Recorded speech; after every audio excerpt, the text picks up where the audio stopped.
Madame, Monsieur, bonsoir, bienvenue dans ce journal. À la une de l'actualité ce soir, ouverture ce vendredi du Salon international de l'agriculture, des ressources animales et halieutiques. Le monde agricole se retrouve autour des enjeux de développement.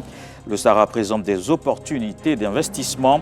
Le Premier ministre a partagé la vision de la Côte d'Ivoire dans ces deux secteurs.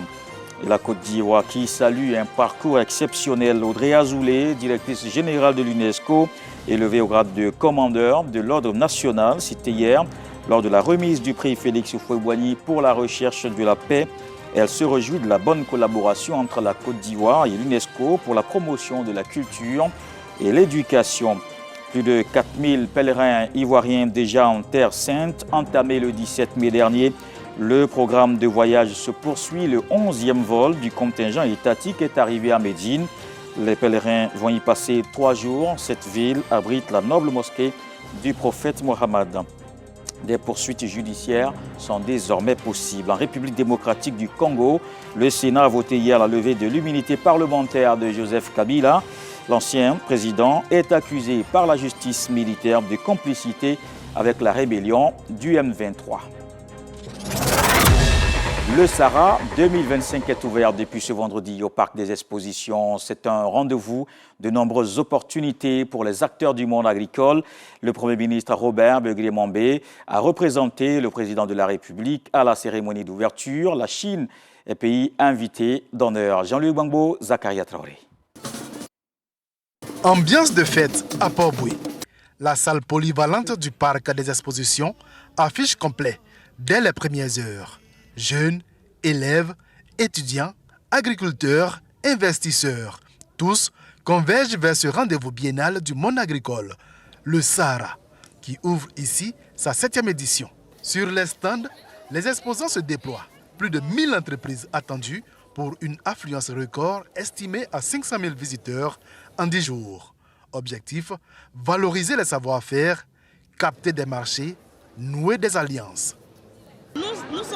C'est la 3e fois que nous participons au Sahara. On espère de tout cœur que notre vidéo va partir loin et que nous aurons des partenaires partout dans le monde. Je suis venue pour la première fois à Sahara. Avant, on faisait des événements, mais c'est la première fois qu'on participe à l'événement pour chercher des partenaires gagnant-gagnant entre le Sénégal et la Côte d'Ivoire. L'ouverture a été marquée par une fresque géante ivoiro-chinoise, symbole d'un pont culturel et agricole entre les deux nations. Car cette année, la Chine est pays invité d'honneur. La Chine et la Côte d'Ivoire sont de véritables amis fondés sur la sincérité et la confiance mutuelle, ainsi que des partenaires engagés dans une coopération gagnant-gagnant. Du côté ivoirien, l'hommage est clair aux bâtisseurs du secteur. Le ministre de l'Agriculture a salué la résilience et la performance des producteurs. Chers amis producteurs, grâce à vous, notre pays est aussi champion d'Afrique et même du monde dans bien de produits agricoles. À la faveur donc de la mise en œuvre du PNIA 2, les productions vivrières ont connu une croissance appréciable. Mais avec le président Alassane Ouattara, nous devons gagner encore plus et nous devons faire mieux.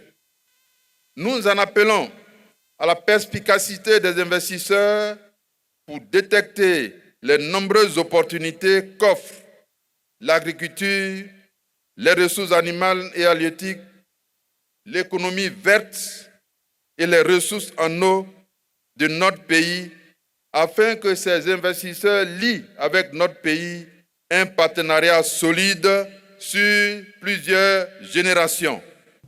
Du sol au stand, de la terre à la technologie, le Sahara 2025 s'ouvre sous le signe de l'innovation et du dialogue des cultures. 10 jours pour penser, échanger, bâtir ensemble l'agriculture de demain.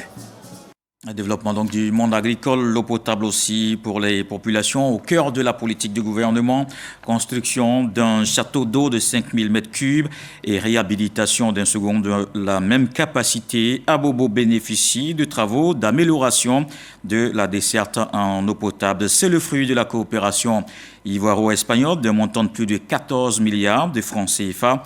L'infrastructure a été livrée aux populations en présence du Premier ministre Robert Bekré-Mambé. Hier, il s'est tenu à Abidjan la remise du prix Félix Houphouët-Boigny UNESCO pour la recherche de la paix. Audrey Azoulay, directrice générale de l'UNESCO, a été élevée au grade de commandeur de l'Ordre national. La Côte d'Ivoire salue un parcours exceptionnel, une reconnaissance et un symbole de la coopération culturelle entre la Côte d'Ivoire et l'UNESCO. Fatou Fofana.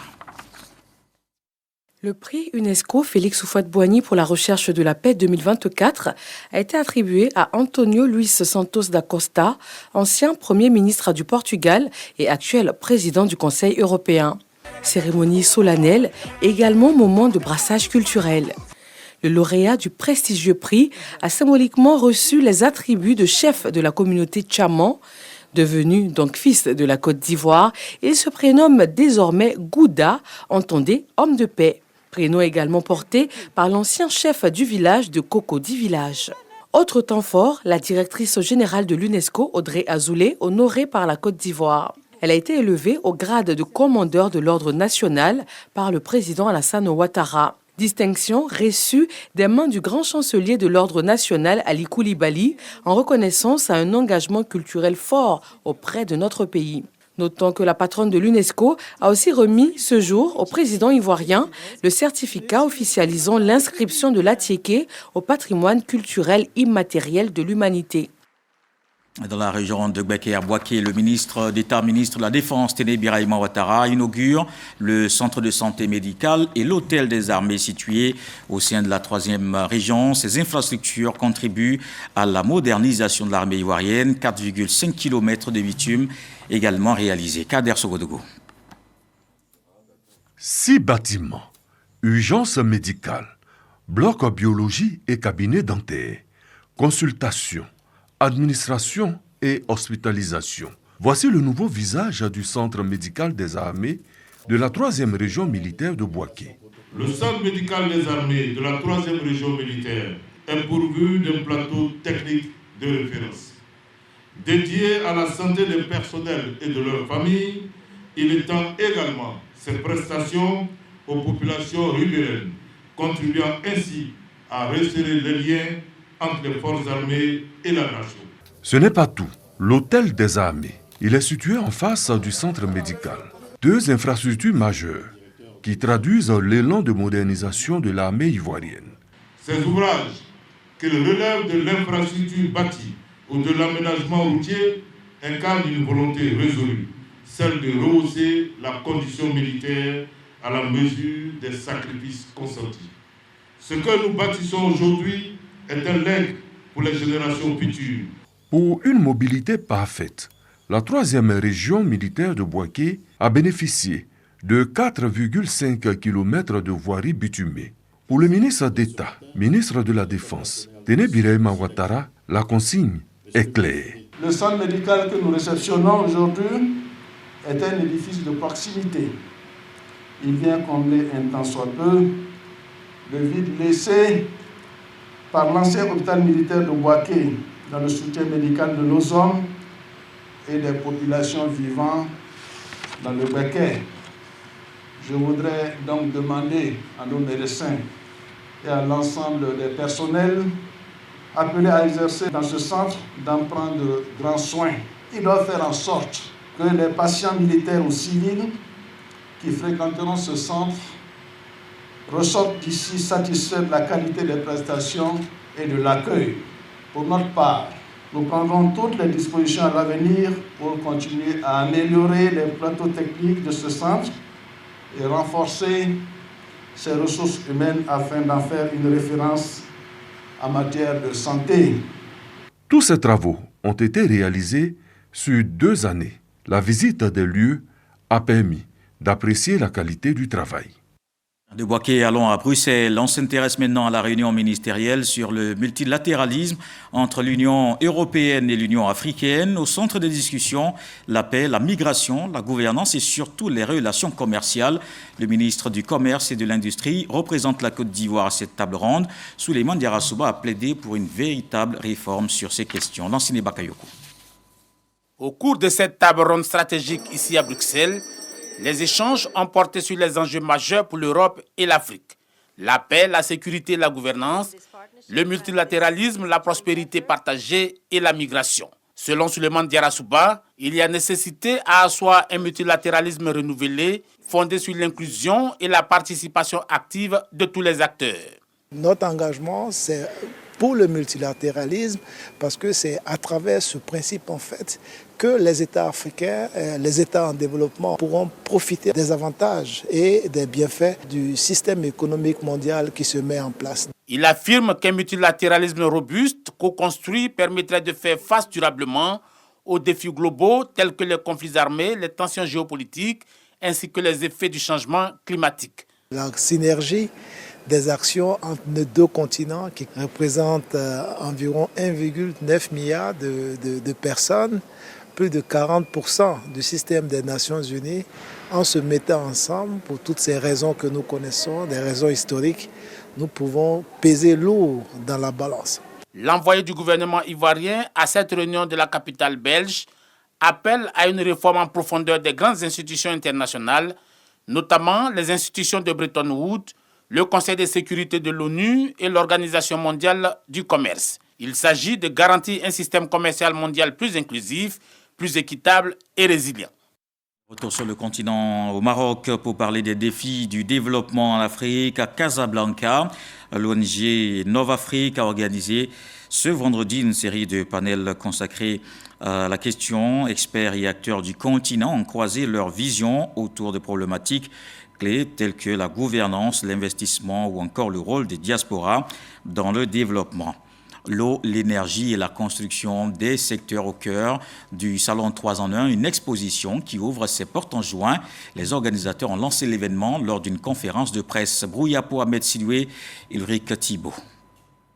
À travers une conférence de presse, les organisateurs ont donné le coup d'envoi officiel du Salon international qui se tiendra du 17 au 19 juin au Parc des Expositions d'Abidjan. L'événement est articulé autour de 3 grands domaines stratégiques. Premier pilier, Water et HVAC Air Expo, dédiés à la climatisation, à la réfrigération, à la gestion de l'eau, aux pompes et aux vannes. Notre objectif, c'est très clair, faire de la Côte d'Ivoire non seulement un centre économique pour l'Afrique de l'Ouest, mais aussi un point de rencontre incontournable pour la coopération économique internationale. Deuxième volet, Build Expo, centré sur le bâtiment, la décoration, les matériaux et les grandes infrastructures. C'est un honneur pour nous d'être ici cet après-midi au lancement de cet événement important, de ce salon important qui va réunir les professionnels venant d'un peu partout d'ailleurs et d'Afrique pour venir exposer leur savoir-faire. L'État, dans sa mission régalienne, c'est de loger en fait ceux qui sont dans le besoin, ceux qui sont dans le secteur informel. C'est pour ça qu'il faut qu'on se batte ensemble pour que les coûts de production des matériaux puissent permettre à la réduction des coûts de production des maisons. Enfin, Power and Electricity Expo mettra l'accent sur les énergies renouvelables, l'électricité et l'environnement. Des centaines d'exposants sont attendus pour penser les solutions d'avenir et créer des opportunités de partenariat. Justement, pour continuer de parler du partenariat, la Côte d'Ivoire et la République islamique d'Égypte viennent de franchir un pas important dans le cadre de la coopération économique et commerciale. Une mission de la Fédération des industries égyptiennes a séjourné à Abidjan. On fait le point avec Souleymane Donisongo. Cérémonie d'ouverture de la première mission multisectorielle de la République arabe d'Égypte en Côte d'Ivoire. Pendant 5 jours, des investisseurs et hommes d'affaires exposeront sur l'expertise égyptienne dans plusieurs domaines, notamment le secteur privé. À la tête de la délégation égyptienne, Dr Chérif El Gabali affiche la volonté de son pays à approfondir les relations commerciales et économiques avec la Côte d'Ivoire. L'Égypte et la Côte d'Ivoire, je voudrais dire que les deux sont membres de l'accord de zone interafricaine de libre-échange, mais moi je voudrais que l'accord d'échange commercial guidé soit validé et également activé. Et bien sûr, les deux gouvernements ont une responsabilité afin d'avoir plus de collaboration, afin d'ouvrir les horizons d'investissement pour le secteur privé. Une opportunité à encourager, selon le ministre des Affaires étrangères, Léon Adom Kakou. Dans cette perspective, le renforcement de nos partenariats sud-sud, notamment avec l'Égypte, constitue une priorité stratégique. Il nous revient donc de capitaliser sur nos atouts respectifs pour bâtir une coopération économique et commerciale durable et équitable. Ce forum s'inscrit dans la continuité de la récente visite en terre égyptienne de la présidente du Sénat, Kandia Kamisoko Kamara. J'ai la ferme conviction que les complémentarités entre les économies ivoiriennes et égyptiennes peuvent être mises à profit dans des secteurs aussi variés. Je souhaite également que cette mission permette d'identifier des projets concrets et de poser les bases d'un partenariat structurant entre les secteurs privés ivoiriens et égyptiens, soutenus par nos institutions parlementaires respectives. Les échanges commerciaux entre l'Égypte et la Côte d'Ivoire sont en augmentation. La valeur des échanges bilatéraux a atteint plus de 175 milliards de francs CFA en 2023 contre 104 milliards de francs CFA en 2022, soit une hausse de 34%. Le présent forum d'affaires vise à améliorer la donne. Et améliorer également la salubrité. 84 collectivités ont reçu du matériel pour la gestion des déchets et un appui d'une valeur de 6 milliards de francs CFA. On le voit avec Grace Kando. Près de 6 milliards de francs CFA de matériel de salubrité distribués aux collectivités au titre de l'année 2024 par l'Agence nationale de gestion des déchets ANAGED. Ce jour, 8 communes viennent clôturer la liste des 84 collectivités bénéficiaires. Elles reçoivent également leurs dotations. On est régulièrement confronté à la gestion des déchets et avoir ce si gros don venant de l'ANAGED, en tout cas c'est un gros soulagement pour nos services techniques. Maintenant à nous de bien l'utiliser, de bien pouvoir mettre ça au service de la population et d'en faire bon usage. Djokwe, c'est la porte d'entrée de l'Ouest. Il y a des dépôts sauvages un peu partout. Ça vient combler un grand vide qu'on avait à Djokwe. Nous disons merci à la directrice de l'ANAGED. Nous disons grand merci au président de la République qui est l'initiateur. L'initiative s'inscrit dans le cadre du programme d'appui aux collectivités. Cette initiative s'inscrit dans la vision de l'ANAGED de renforcer durablement les capacités des collectivités territoriales en matière de gestion des déchets. Depuis 2013, notre engagement s'est traduit par la dotation en matériel de nombreuses communes, mais aussi par des formations ciblées et l'élaboration de plans d'action concrets. Pour 2025, l'ANAGED se projette avec le projet communautaire de salubrité de type TIMO axé sur l'économie circulaire, une approche novatrice qui crée des emplois locaux à travers la valorisation des déchets. C'est un business que vous voyez dans les marchés, exercé par les jeunes filles et garçons, une aide qu'ils proposent à ceux qui portent des bagages moyennant quelques pièces d'argent, les bras toujours chargés de marchandises. Mais cela se pose un autre problème, ce sont des enfants qui ne sont pas scolarisés. À Yamoussoukro, heureusement, SOS Village d'enfants propose une solution. Il a initié un programme pour leur donner une chance de se réaliser. Un reportage de Sidonie Davila à l'occasion des 10 ans de l'organisation. SOS Village d'enfants de Yamoussoukro fête ses 10 ans d'existence. Une décennie dédiée à offrir un foyer, un amour, un avenir à des enfants privés de protection parentale. Les festivités promettent d'être riches en moments forts. On a des journées portes ouvertes. On a une caravane des enfants au siège du Sénat pour donner un message de plaidoyer à l'autorité du Sénat. C'est également une occasion pour nous de faire le bilan de ce qu'on a pu faire en 10 ans. Même si l'heure est à la fête, les besoins restent nombreux. Nous avons comme objectif de célébration pour ces 10 ans l'acquisition d'un mini-car pour le transport de nos enfants. Aussi, nous avons au sein du village l'électricité qui nous coûte beaucoup cher et ça empiète un peu sur notre budget. À l'aube de cette célébration symbolique des 10 ans d'existence de SOS Village d'enfants de Yamoussoukro, les responsables expriment leur reconnaissance envers tous les partenaires et bienfaiteurs qui soutiennent leur mission et lancent par ailleurs un appel renouvelé à la solidarité. Pour contribuer, c'est tout à fait simple. On a le parrainage avec les fiches d'inscription. Se rendre au village, comme aller sur le site SOS Village d'enfants Côte d'Ivoire, sos.ci. Donc, il aura accès à la plateforme d'information sur le parrainage et à les formulaires de parrainage et à les formulaires de paiement sur lesquels il peut s'inscrire et souscrire. On a aussi les comptes de paiement à distance à travers les téléphonies. Ce soutien sous forme de parrainage ou de dons est essentiel pour que les histoires d'espoir continuent de s'écrire au sein des villages SOS. Dans l'actualité politique ce soir, le RHDP prépare activement le congrès de juin. Le parti mobilise ses bases et affine sa stratégie à l'approche de la présidentielle d'octobre 2025. Le comité d'organisation et le comité scientifique ont donné les grandes articulations de ce rassemblement. Nous Sangari. Le rassemblement des oufouettistes pour la démocratie et la paix se prépare activement pour son deuxième congrès ordinaire prévu les 21 et 22 juin prochains. 2 dates que la formation politique souhaite inscrire dans l'histoire du parti. Le samedi 21 juin, ce sera donc l'ouverture du congrès au parc des expositions de Port-Boué, où on attend environ 7000 congressistes.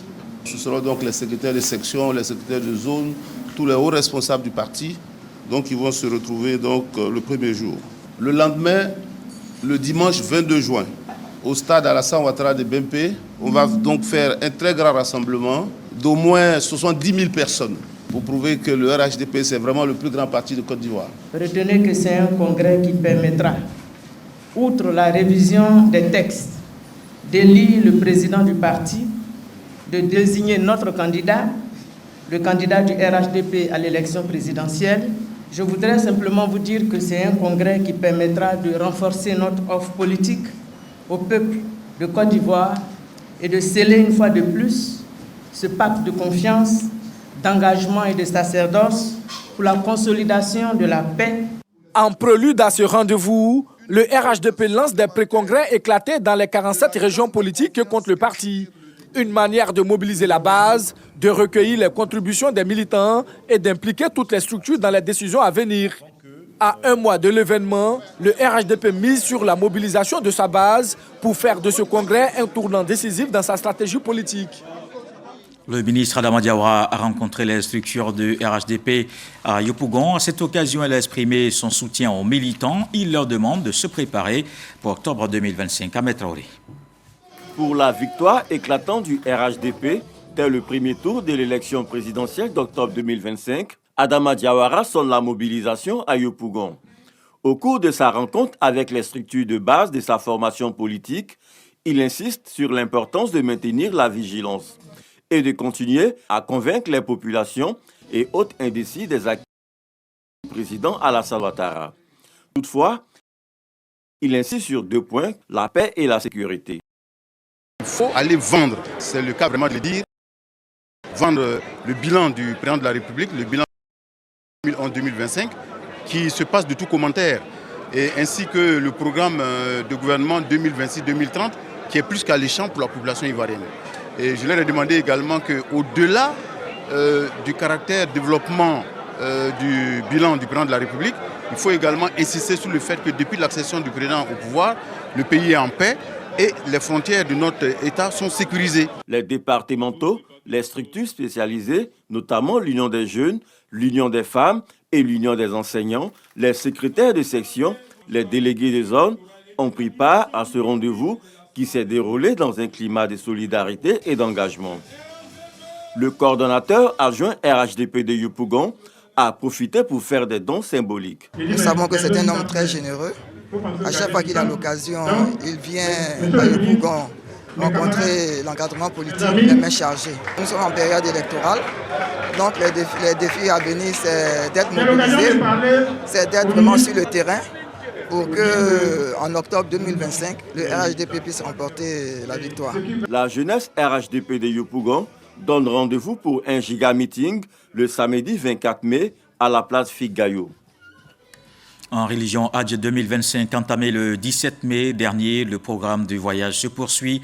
Plus de 4000 pèlerins ivoiriens déjà en Terre Sainte. Le 11e vol du contingent étatique est arrivé à Médine. Les pèlerins vont y passer 3 jours. Cette ville abrite la noble mosquée du prophète Mohammed, envoyé spéciaux en Arabie Saoudite, Walter Amadou Ouattara, Baba Diakité. Aéroport international Félix Houphouët-Boigny d'Abidjan, terminal dédié au Hajj. Dans cette salle d'attente des candidats au Hajj 2025. Certains vont en Terre Sainte pour la première fois, quand d'autres sont sur le point de réitérer le voyage. C'est mon deuxième Hajj, toujours à la recherche de Dieu, parce que tout s'acquiert sur le chemin de Dieu. Avant le vol, c'est un peu un sentiment de stress et puis un sentiment de joie aussi, parce que c'est un voyage spirituel. Sur l'organisation mise en place, les impressions sont bonnes pour l'heure. C'est le premier Hajj pour moi. Je trouve que ça a été très bien organisé, on n'a pas perdu de temps. Et à chaque étape, il y avait des instructions et puis des gens pour nous dire ce qu'il fallait faire. Après 7h45 de vol, l'oiseau de fer reliant Abidjan à Médine se pose au grand bonheur des voyageurs de ce 11e vol. Ce grand vendredi, Dieu merci, le vol s'est bien passé. Je remercie le président de la République qui a permis de bien organiser le pèlerinage. Nous allons prier pour la paix et on a commencé avec nos guides depuis l'aéroport Félix Houphouët-Boigny. À l'accueil des autorités consulaires et du commissariat du Hajj. À ce jour, nous sommes approximativement à 4200 pèlerins accueillis. Les choses se passent bien à tous les niveaux, au niveau du logement, au niveau de la restauration, au niveau du transport interurbain. Les premiers vols ont déjà commencé à se rendre à la Mecque. Nous venons d'accueillir le 11e vol du contingent étatique des pèlerins de Côte d'Ivoire. Si au nom du consul général, je voudrais donner quelques conseils à nos pèlerins. Parce que pour d'autres, c'est la première fois qu'ils voyagent et surtout le climat d'ici est aride. Leur dire de s'hydrater au maximum, de boire beaucoup d'eau. Que Médine, c'est une première étape. Le Hajj a besoin de beaucoup d'énergie, beaucoup d'endurance. Et nous prions Dieu que nos parents soient à la hauteur, Inch'Allah. Ces pèlerins resteront 3 jours durant à Médine avant de se rendre à la Mecque. Les 3 jours seront faits les ziyarats. Première chose, chez le prophète d'abord dans sa grande mosquée qui est Raouda, qu'on doit le faire ziyara. Et après ça, il y a des ziyarats Uhud, Ashab al-Uhud. Et après ça, il y a Masjid Quba. Après ça, il y a Masjid Kiblaté. Rappelons que le Hajj est le 5e pilier de l'islam. Il est recommandé à tout musulman qui en a les moyens de l'accomplir. Et c'est sur place le corps préfectoral et la police au sport.